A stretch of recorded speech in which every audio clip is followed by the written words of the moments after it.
Hey, wir haben es. Wir haben es. Wir sind einfach wieder unterwegs und kloppen ein paar Bienchen, machen das Daily brav, wie ich sag mal fast jeden Tag.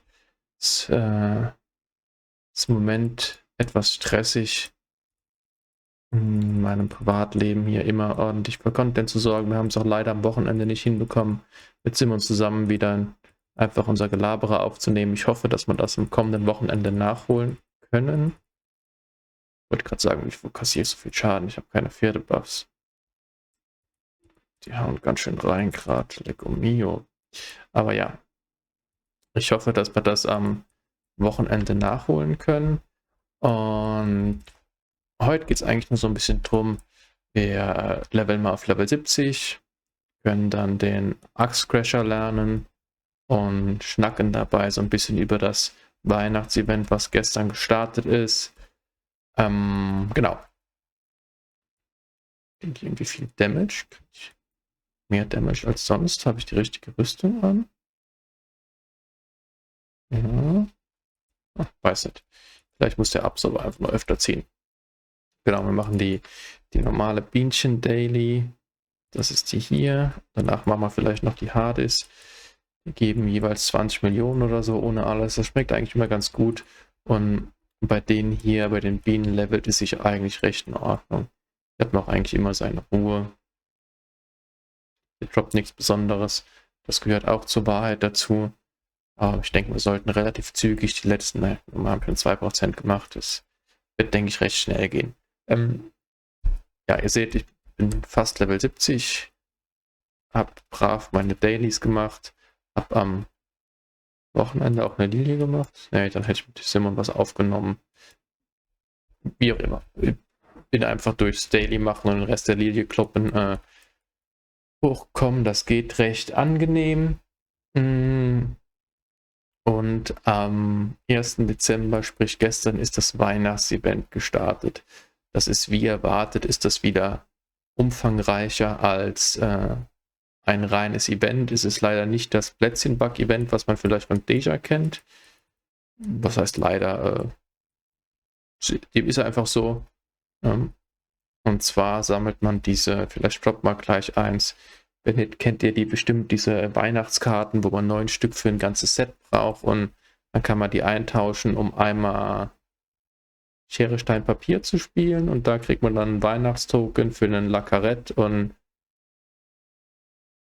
wieder 3 Systeme übereinander und die Belohnungen sind bestimmt super und genau. Für die Leute, die viel spielen und viel grinden, ist das bestimmt wieder ein klasse Event. Für jemanden wie mich, der froh ist, wenn man jeden Tag eine Stunde Zeit dafür findet. Aktuell ist das natürlich mehr so vom Zuschauen. Zusätzlich haben wir auch noch einen Adventskalender. Kann man jeden Tag aufmachen. Warum ist das hier jetzt gex und hier okay? Weiß ich nicht.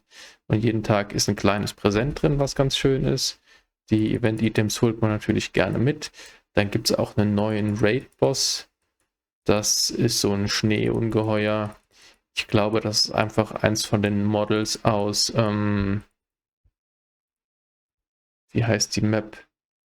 Die Map, die es einmal als Level 110 bis 130 gibt und einmal als Level 165 bis 185.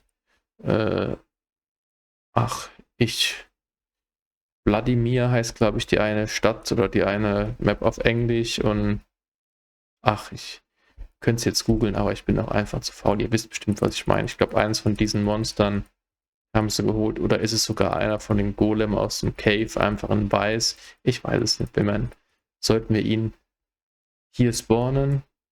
Werden wir sehen, wenn nicht, ich glaube, im Discord ist ein Screenshot. Ich sage jetzt nicht, wenn ich dran denke, blende ich den hier ein, weil das werde ich eh nicht machen, weil ich verdammt faul geworden bin. Deswegen machen wir auch wieder nur das 2. oder 3. Mal in Folge ein Let's Play, wo ich level und euch was erzähle und keinen aufwendig geschnittenen, das sind die Ergebnisse, das habe ich die Woche gemacht, das ist Cooles passiert, weil das zeittechnisch einfach aktuell nicht drin ist. Trotzdem will ich natürlich nicht, dass gar nichts kommt und ich weiß gar nicht, ob das ist bestimmt auch für den Algorithmus schlecht, wenn ich mal 2 Wochen kein Video mache. Für die Leute, die mich sowieso abonniert haben und verfolgen, erstmal Liebe geht raus. Aber die sind, glaube ich, auch froh, wenn sie zumindest ein bisschen was von mir hören. Und ich darf nicht lügen. Ich kriege ja auch für das Spiel was davon, wenn ich jede Woche Videos produziere und rausbringe. Mal ein bisschen mehr, mal ein bisschen weniger, aber dem sei halt so. Genau, guck mal, der sucht Worst Poison. Was zahlt er denn? Da müssen wir doch ein paar von haben. Wir haben doch hier schon ein paar Mal gehauen. Wir haben 3. 3? 3 ist aber sehr wenig. Jeden Tag die Dailies hier. Vielleicht droppen die nur mit Dropzeug? I don't know. Wird nicht blind? Nö. Da haben wir unser erstes Santa-Teil. 4 von 9, glaube ich, sind es. Genau. Was ist noch? Ja. Es gibt jetzt Mighty Raid-Bosse. Das sind einfach die gleichen Raid-Bosse nochmal, nur sie sind halt Mighty. Ich gehe davon aus, dass die einen Ticken stärker sind. Die haben auf Channel 1 verbesserte Droprate von Raid-Schmuck und auf Channel 1 verbesserte Droprate von dem neuen Level 80er Backpack. Heißt das auch nur Mighty Backpack? Ich weiß nicht, das ist einfach der Level 60 Backpack mit ein bisschen besseren Stats halt auf Level 80. Die Stats sind sehr, sehr PvP fokussiert. Deswegen müssen wir mal gucken. Im Moment sind die natürlich noch unbezahlbar, weil wie viele davon gedroppt sind, weiß ich nicht. Da ist auch die sind nicht, also man muss die loopen und das letzte Seal hat, glaube ich, nur eine 10% Wahrscheinlichkeit, dass es draufkommt. Das sind irgendwie 150 HP und natürlich sind die dann mit Max-Stats, Max-Seals sind die relativ teuer. Ist uns aber auch egal. Wir sind froh mit unserem 60er. Und wenn die bis mir Level 80 sind, wie,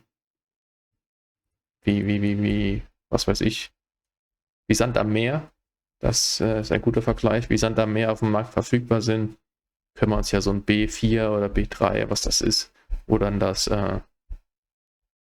bisschen HP fehlt, kaufen. Ich weiß gar nicht, ob das mehr gibt. Ich weiß gar nicht, ob wir es überhaupt machen. Aber ich will ja nicht schon wieder sagen, mit diesem Set gehen wir bis dann und dann im nächsten Video zeige ich euch, dass ich ein neues Set gekauft habe. Ich gebe euch einen ganz kurzen Sneak Peek. Und darüber reden wir nächste Woche, hoffentlich, wenn ich Level 72 bin. Ich habe es natürlich gemacht. Aber habt ihr schon wieder vergessen und seid total erstaunt, wenn ich nächste Woche ein Video bringe, wo es nur darum geht. Dann sind wir uns ja einig. Klasse. Zurück zum Update. Habe ich irgendwas vergessen? Ich hätte mich natürlich können vorbereiten. Habe ich das gemacht? Nein. Warum auch? Könnt auch einfach alles im Discord nachlesen. Das steht sowieso viel besser, als ich es erzähle. Aber nichtsdestotrotz Content. Es wurden einige Buffs angepasst auf halbe Stunde oder Stunde. Sehr zu meinem Enttäuschen wurden die Titan-Buffs nicht angepasst. Battle Roar ist immer noch 15 Minuten und die anderen beiden 20 Minuten, was ein bisschen nervig ist. Ich hätte gehofft, dass die zumindest entweder beide auf 20 oder beide auf 30 angepasst werden. Man hätte auch mal einen spendiften können und beide auf Stunde anpassen können.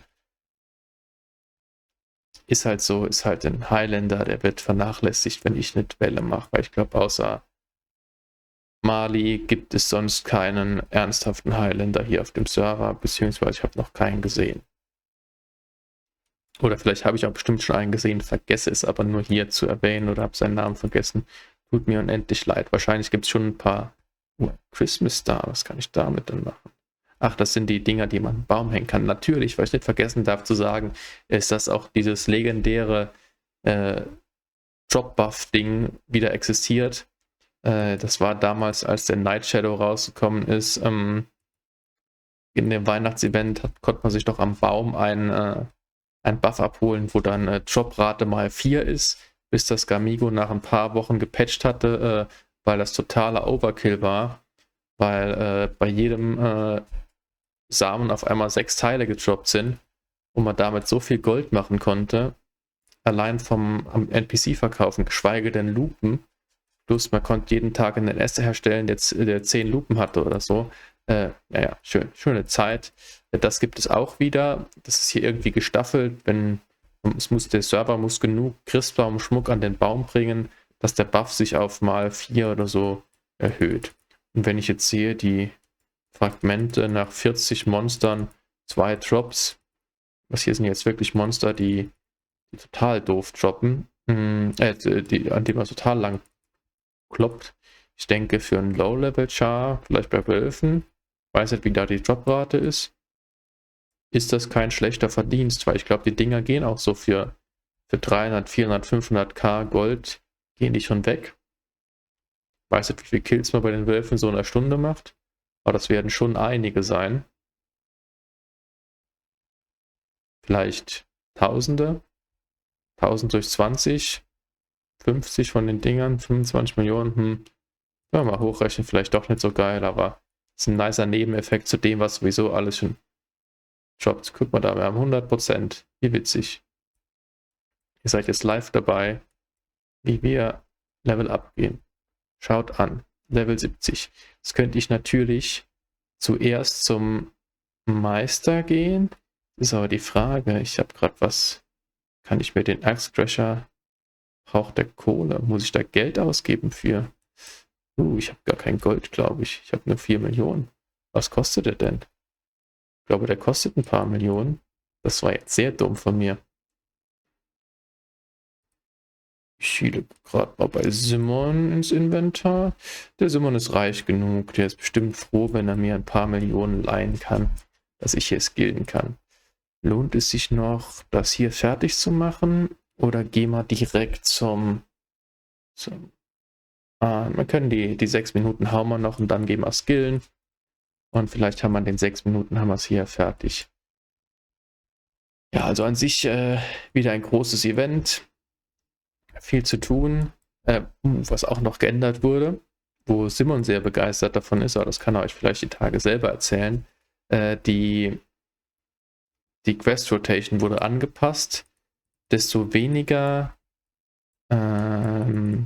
desto weniger weit man in der wie heißt es, Progression ist, desto höher ist die Chance, Token, also Rotation Token zu bekommen.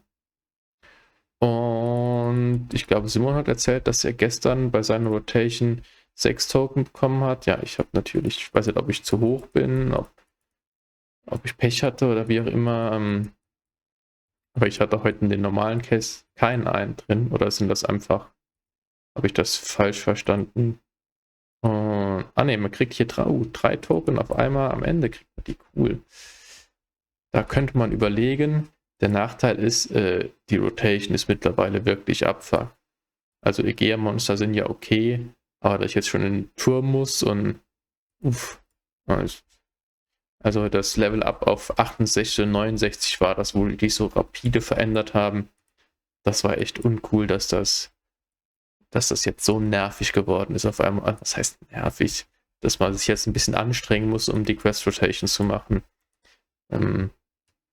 Mal schauen, wie oft ich dieser Anstrengung noch nachgehen werde und ob ich das nur mache, wenn es wirklich angenehm ist. Wenn ich zurückdenke an Wanderer und Sphinxen Quest Rotation, wo man 15 Minuten fertig war, weil ein Monster auf 3 verschiedene Quests eingezahlt hat. Die Zeiten sind leider vorbei. Das kostet jetzt alles Zeit. Zeit ist gerade das, was ich wenig von habe. Der Frostbite ist gespawnt. Der ist auch gar nicht so weit weg, glaube ich, hier gespawnt. 800 bis, na doch, ist weit weg gespawnt. Aber Frostbite heißt der Dude. Genau. Wir könnten jetzt da hinlaufen und uns den angucken. Aber wie gesagt, schaut euch das Screenshot im Discord an. Ich glaube, der ist recht aufwendig zu töten. Ich bin mir auch nicht mehr sicher, was er droppt. Gab da auch ein kleines Rumgeflame, dass die Loot-Verteilung wohl sehr doof ist. Und gab schon ein bisschen Diskurs im Discord diesbezüglich. Aber zu was gibt es keinen Diskurs im Discord. Genau. Wir haben noch 3 Minuten auf der Uhr für die Rolle. Ja, eigentlich hätte ich das schon noch gern fertig gemacht. Aber noch 14 von den Kleinen. Dann fokus jetzt einfach mal die Kleinen weg. Jetzt schaffen wir das vielleicht in 3 Minuten. Und dann lernen wir den 70er-Skill und dann probieren wir den gerade bei den Hardisen aus und dann ist das Video auch schon wieder rum. Mensch, ist das toll. Ist das ein toller Content, den ich hier produziere. Ja, wie gesagt, es tut mir leid. Aktuell ist die Zeit tatsächlich sehr knapp, um hier irgendwas zu schaffen.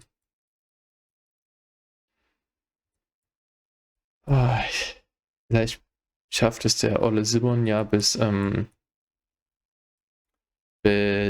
Sonntag oder wann wir wieder Zeit finden, auch auf Level 70. Und dann können wir, während wir labern, mal den Arkan durchlaufen und schauen, was da so geht. Und der mit Level 70 schon schafft, sei mal dahingestellt, aber wir werden es versuchen für euch. Und wenn nicht, laufen wir den nächste Woche einfach mal so, oder ich schaue mal, was da Sache ist. So, noch 6 von den Viechern und wir haben noch 2,5 Minuten. Ja, das wird ja easy. Ist ja easy on time. Das können wir gerade noch abgeben. So, 4. Sind auch schon bei fast 17 Minuten. Ja, viel gelabert, aber habt auch viel erfahren.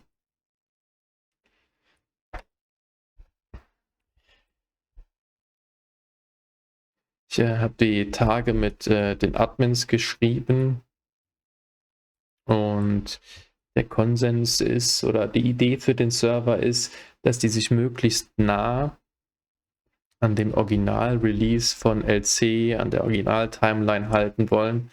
Das heißt, wenn Simon am Sonntag noch nicht Level 70 ist und wir nicht zusammen den Arkan können, sollten wir mal vertieft in diese Timeline reinschauen und können vielleicht ein bisschen predikten, was die nächsten Caps sind, weil das würde dann meinen wünschen, dass es eher noch ein nicht direkt auf 110 geht, sondern noch ein 95, 100, 105er Cap kommen, wäre natürlich Ast rein, wenn die dem so nachkommen würden. So, jetzt haben wir, guck mal, da sind, was das Timing angeht, ist das ja herrlich. Dann gehen wir erstmal in die Stadt und geben den Spaß. Ein Quest, ein Quest, ein Quest. Ah ja, okay. Wir sind jetzt 70, wir können theoretisch in den Arkan-Tempel. Ja, macht Sinn. Das ist definitiv etwas, was... neue Arkans. Das ist alles Arkan-Dailies. Boah, Daily in den Arkan. Ich weiß nicht, ob ich mir das antun werde. Jetzt gehen wir erstmal auf nach Juno und dann skillen wir den Axe Crasher. Und dann freuen wir uns, wenn wir ihn danach bei den Hardisen benutzen und unsere Axt da crashen lassen. So, jetzt schauen wir erstmal, wie viel Gold braucht man dafür. Ah ne, bin ich dumm? Bin ich dumm? Wo ist er? Ich bin blind. Ich bin blind. Der ist doch... Ich muss das machen, weil ich die ganze Zeit vor mir hergeschoben habe. Ich habe die ganze Zeit die Skillung noch nicht gemacht. Weiß nicht, wie viel das was ja passt bestimmt. So. Und dann. Ah, noch einen mehr. Gut, gut, gut, gut. Kostet der Gold? 10.000. Okay. das hat mit unserem minimalen Gold gereicht. So, wir haben einen neuen Skill. Dann müssen wir den hier einsortieren. Und zwar ist das wahrscheinlich der zweithöchste Damage-Skill nach Fatal Blow. Dann schauen wir noch gerade, ob wir sonst noch was skillen können. Wenn wir hier gerade beim Kollegen Meister sind. Was haben wir hier bekommen? Nice. Ungefähr 10 Attack Speed mehr. Nice. Ungefähr 10 Crit mehr. Wir dürften vermutlich jetzt unbesiegbar sein. Gehe ich von aus. Dann schauen wir noch gerade, dass der Bursche Simon hier nicht stirbt und porten den in die Stadt. Und jetzt machen wir noch einen Abstecher bei den Hardissen und dann werden die noch malträtiert. Das finde ich ja bombastisch. Oh, nee, mit dir will ich nicht reden. Okay, ab nach Egea City. Und dann müssen wir jetzt zu dem Zeremonie. 8 Minuten, das reicht. Noch mehr Quests. Wer bist du denn? Du bist da hinten. Was gibst du denn für ein Quest? Hallo. Was willst du, dass ich es tue? Was willst du, dass ich es tue? Es ist bereits erledigt. Wo soll ich dich hinbringen? Ach, darunter. Das machen wir bei Gelegenheit oder das mache ich im Hintergrund. Und wenn das ein Quest ist, das bis 80 geht, hebe ich es mir auf. Ich wollte jetzt hier zu dem Zeremonie-Boy. Genau, das ist nämlich der Dude, der am Friedhof steht. Und am Friedhof sind die Hardissen. Dann machen wir jetzt mal einen Vergleich. Was macht der? 25er Crit. Jetzt Axe Crusher Premiere. 18.000. Es ist fein. So. Dann können wir so Pet rausholen, dann machen wir noch ein bisschen mehr Damage. Okay, oder wir müssen 21 mit vollen Buffs. 12. Und was machst du? 9. Okay. Okay, das ist jetzt... Ja, so ist es. Okay, 29 zu 21. Das ist natürlich okay.